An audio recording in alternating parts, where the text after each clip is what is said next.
Something is coming, not as a threat, not as a catastrophe, not as something to fear, but as something that will find you exactly as you are. And the question the Pleiadians are asking right now is not whether the solar flash is real. It is not whether the shift is happening. After 2 parts of this series, many of you already sense the answer to both of those questions in your own body, in your own sleep, in the restlessness that will not leave you alone. The question they are asking now is simpler and more urgent. Are you ready to receive it? Because in the Pleiadian understanding, the solar flash does not arrive the same way for everyone. It does not produce the same experience in every soul it touches. It finds what is already there. It amplifies what already exists.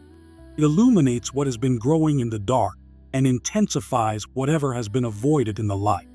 Which means that what you do between now and then, not in some grand gesture, not in a dramatic spiritual transformation, but in the quiet, ordinary, daily choices you make about how to live, matters more than almost anything else.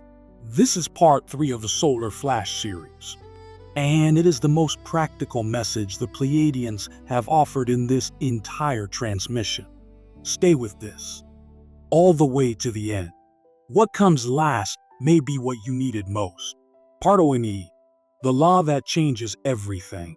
In many ancient traditions, there is a teaching so simple it is easy to dismiss. So direct it is easy to overlook. It says, the light finds what it finds.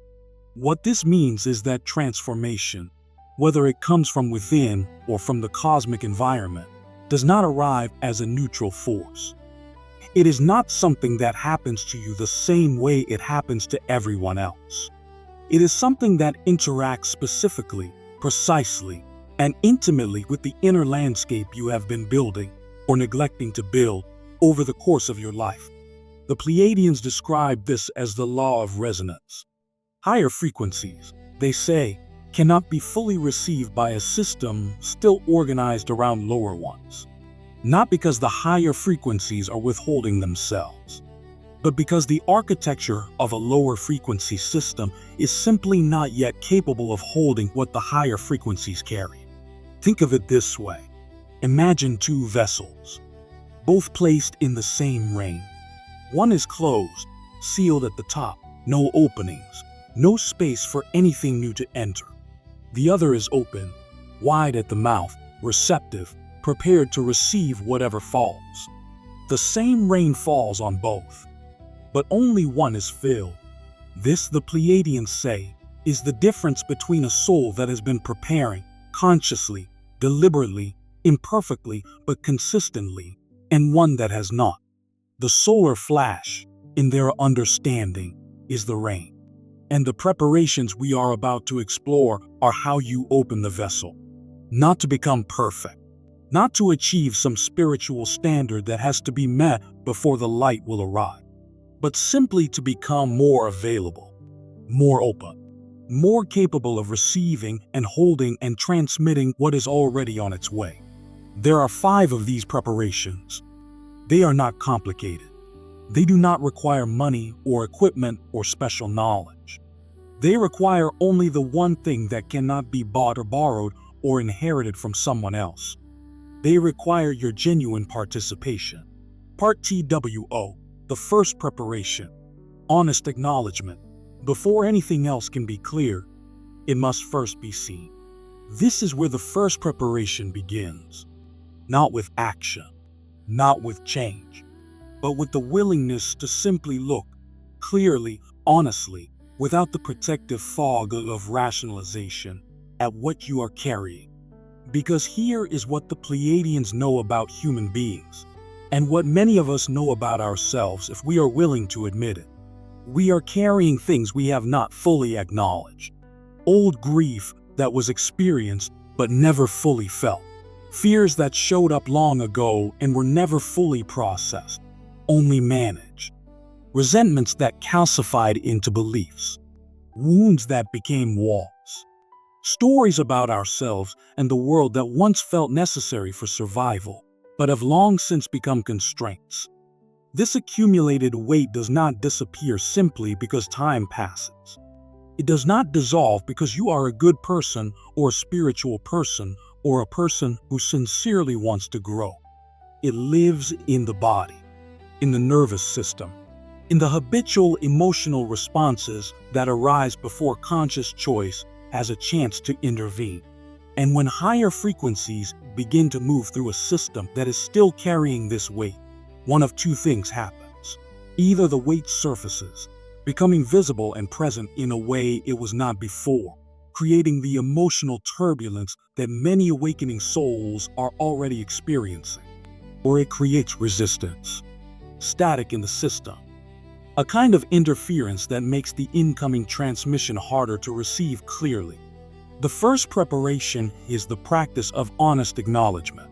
Each morning, or each evening, whichever belongs to you, sit in stillness, just a few minutes, and ask yourself one question. What am I still carrying that does not belong to this next chapter of my life? Not to fix the answer, not to solve it, analyze it, or trace it back to its origin. Simply to acknowledge it. To say inwardly and honestly, yes, this is here. I have been carrying this, and I am willing to begin releasing it. That willingness, just the willingness, begins to move things. Not overnight, not dramatically, but consistently over time in the direction that matters. This is the first preparation, and it costs nothing but honesty. Part 3, the second preparation. The practice of true silence. The world you live in is loud, not just in decibels, but in the relentless pressure to be engaged, responsive, stimulated, productive. The demand to be always processing, always reacting, always connected to the stream of information and opinion and noise that flows without pause through the devices in your pocket and the culture in the air. In this environment, silence has become radical, almost subversive. To sit quietly, without a phone, without a task, without the ambient noise of entertainment or distraction, to simply be present with the reality of your own existence, is an act that the modern world rarely supports and almost never rewards. And yet the Pleiadians say, again and again and again, that silence is not optional. It is not a luxury for those with time. It is the primary channel, the specific frequency through which the deeper transmissions of this shift can be received. Not the absence of external noise, but a deeper silence. The silence of a mind that has, at least temporarily, released its compulsive movement. That is not reviewing the past or rehearsing the future. That is simply here, awake, open, waiting without needing to know what it is waiting for. This kind of silence cannot be forced.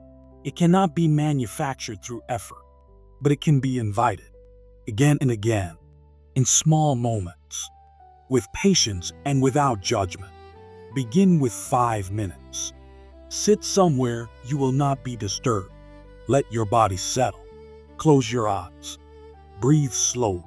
When thoughts arise, and they will arise relentlessly without invitation, simply notice them. Do not follow them. Do not fight them. Just return gently to the breath, to the present moment, to the awareness that was there before the thought began. That awareness, that still, receptive quality of consciousness that exists beneath the noise of ordinary thinking, is the organ of reception. It is what hears the transmission that words cannot carry. It is what recognizes the frequency that the solar flash is broadcasting. 5 minutes, every day, without exception. This is the second preparation, and in time, it becomes not just a practice, but a quality. A stillness that begins to move through your days, even in the midst of the ordinary noise of life. Part 4, the third preparation, the radical choice of truth. Here is something the Pleiadians say with a directness that is unusual even for them. The rising frequency will illuminate what is true. And if your daily life is built significantly around what is not true, that illumination will not feel like liberation. It will feel like disruption. This is not a warning. It is an invitation. Because the disruption, if it comes, is not the rising frequency doing something wrong. It is the gap between your life as it is being lived and your life as it was meant to be lived. A gap that may have been tolerable at a lower frequency, suddenly becoming visible and undeniable. So the third preparation is this. Before the illumination finds the gap, begin closing it yourself. Where in your life are you pretending? Where are you saying yes when you mean no? Where are you performing a version of yourself for your family, your colleagues, your community, your own internal audience that does not accurately reflect who you actually are? Where are the stories you tell yourself that protect your self-image but do not survive honest scrutiny? The beliefs about what is possible for you that are less about genuine assessment and more about the protection of a comfortable limitation. The Pleiadians are not asking for dramatic confession. They are not asking you to upend your life or weaponize your honesty against the people around you. They are asking for something much quieter and much more sustainable. One slightly more honest response each day.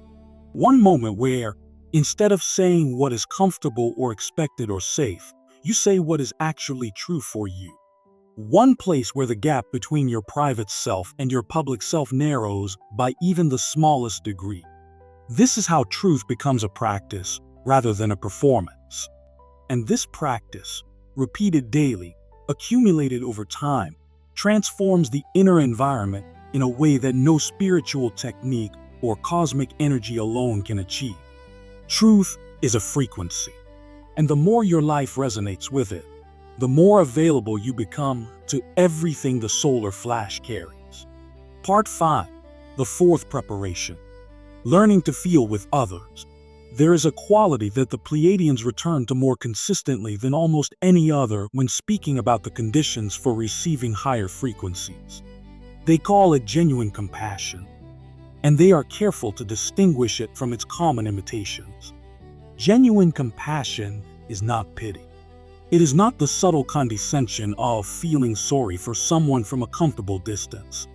It is not the performance of empathy, the saying of the right things, the making of the right expressions, without the actual felt resonance that those words and expressions are supposed to represent.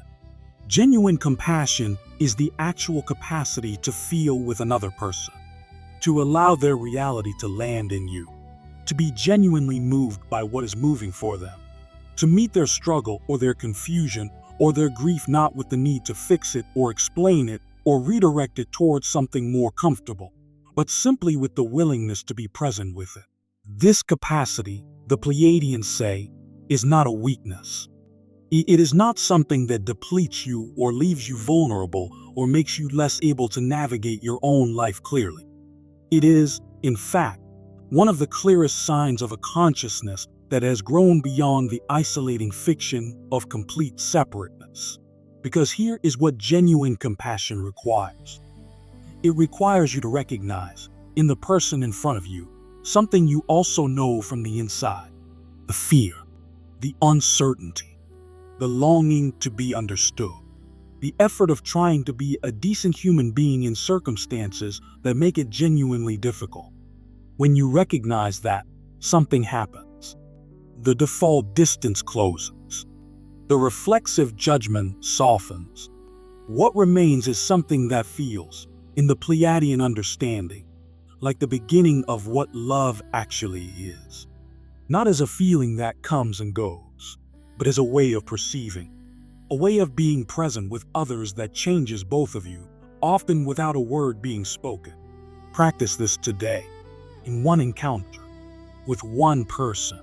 Choose curiosity over judgment. Allow their reality to be real. Be present with what is actually happening for them, without needing it to be different. This is the fourth preparation, and it is, in some ways, the one that accelerates all the others. Partis IX, the fifth preparation. Closing the gap. The fifth and final preparation is in many ways the most comprehensive. And it is the one that brings everything else together into something that actually changes the shape of a life. The Pleiadians ask you to do something that sounds simple but requires more courage than it might initially appear. Look at your actual life. Not the life you intend to live, or the life you describe when asked how you are doing, or the life that exists in the version of yourself you most identify with and aspire to, but the actual, specific, concrete life that is lived each day. The hours and the choices and the conversations and the habits that constitute, in their totality, who you actually are in practice rather than in aspiration. And ask yourself, as honestly as you can manage, does this life reflect what I actually value? Not perfectly, not completely, but in its general direction, in its daily priorities, in the way it allocates the limited and irreplaceable resource of your time and your attention. Is this life moving toward what you genuinely care about? For many people, there is a gap here, and that gap is not a moral failing. It is not evidence of inadequacy or spiritual insufficiency. It is a human condition. We are all navigating competing pressures and inherited patterns and the accumulated weight of circumstances we did not choose. But the gap is also a source of friction, a persistent, low-level dissonance between the soul's actual direction and the life's actual movement. And in a rising frequency, that friction intensifies. The fifth preparation is not to close the gap overnight. It is not to transform your entire life in a single decision. It is to identify one specific place where the gap between your values and your actual daily life is most significant, and to take one small, concrete, sustainable step toward closing it. If what you value most is genuine connection, but you have been living in increasing isolation, reach out to one person today. If what you value most is creative expression, but you have been leaving that part of yourself dormant for years, give it 30 minutes this week. If what you value most is honesty, but your closest relationship contains a truth you have been avoiding, begin the slow, gentle work of approaching it. One step in the right direction today, and then tomorrow, one more. This is how a life actually changes. Not in the moments of dramatic resolution, but in the accumulation of small, deliberate choices made consistently in the direction of who you are actually here to become. Part 7. What the Pleiadians want you to know before we close. Before this transmission ends, there is something the Pleiadians want to say directly. Not as teaching, not as guidance, but as acknowledgement. They say this: we know what it costs to do this work. We know that sitting in stillness when everything in your environment argues for motion requires a kind of courage that is rarely celebrated. We know that choosing truth over comfort, day after day, in the ordinary moments of a life that gives you many reasons to do the opposite, is demanding in ways that are hard to explain to those who have not tried it. We know that genuine compassion, the kind that actually feels rather than simply performs feeling, can be exhausting in a world that rarely models it and even more rarely rewards it. We know that looking honestly at the gap between the life you are living and the life your soul is asking for requires a willingness to sit with discomfort that does not come without cost. We see the work you are doing, not the performance of it. The actual, private, invisible work of choosing, again and again, in the direction of what is real rather than what is comfortable. And we want you to know something that we can see from where we stand that may be difficult to perceive from within it. It is working. The choices you are making, however small they feel, are changing the inner environment in ways that will matter enormously when the frequencies that are already on their way arrive. The space you are creating, the honesty you are practicing, the compassion you are cultivating, these are not neutral or inconsequential. They are the conditions that determine what you are able to receive. You are, in the truest sense of the phrase, getting ready.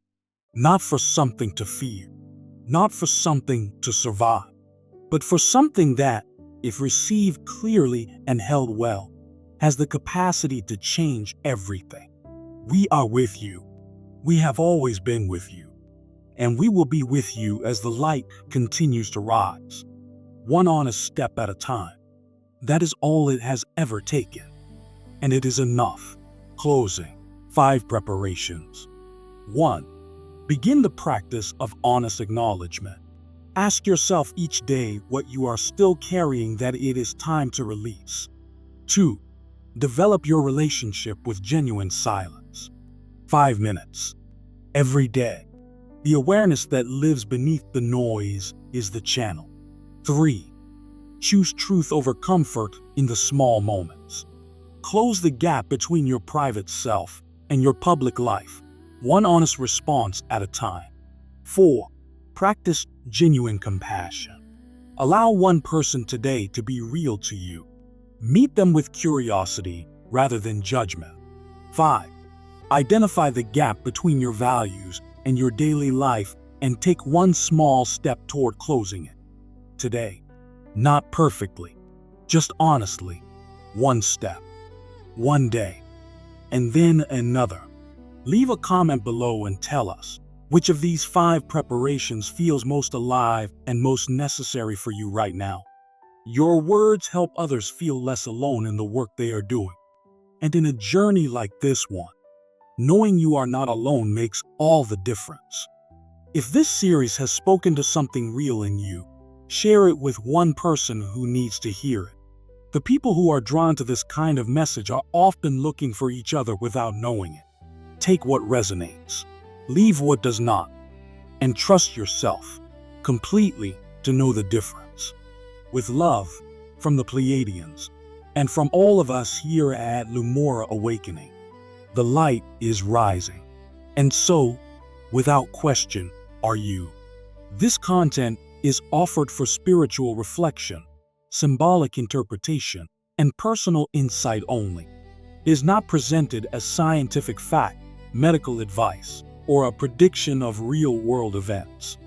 The narration in this video is generated using artificial intelligence voice technology. Please use your own discernment and personal judgment when engaging with this material.